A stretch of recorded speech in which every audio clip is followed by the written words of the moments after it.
Mention the name Sir John Kirwan and his devastating rugby as a winger for New Zealand comes to mind. With over 96 appearances, 63 in test matches, he scored a record 35 tries at test level.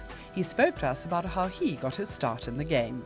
I was very fortunate. I left school at 15 and became a butcher and had the gift of rugby and a door opened and I went straight through it and took my opportunity. I was also very fortunate that later on in my career was a transition, so I could also become a professional.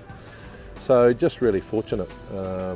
Hard work, but not too much sacrifices. But I always remember as a young man, someone said to me, if you give everything to rugby and expect nothing back, it will give you everything. If you expect something, you won't go too much further in the game. And in our day, that's what it was about. Sir John is also a celebrated author, his autobiographical book, All Blacks Don't Cry, charting his battle with mental depression. He has openly spoken about depression and is actively involved in mental health and depression awareness campaigns.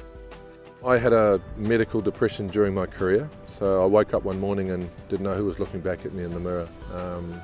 Prolonged anxiety attacks, very, very scary thoughts, suicidal thoughts, scared that I was going to do something to someone. So the raw fear of the depression would send me to bed shaking. I didn't want to get out of bed, I'd cry, and I was just a complete mess.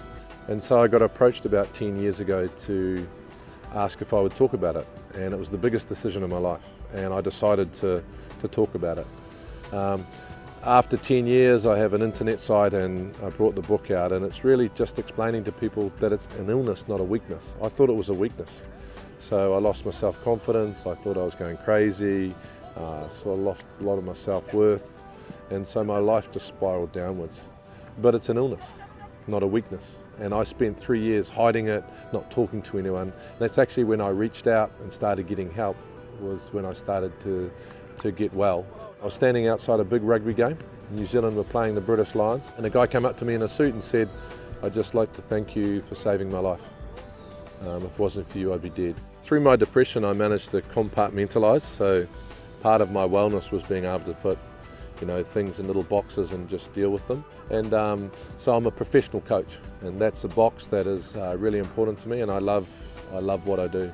Coming back to coach the Blues is probably the most exciting time of my professional career.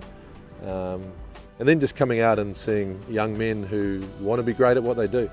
It's just exciting. They're keen to learn, they're like sponges, and so it's just a great thing to do.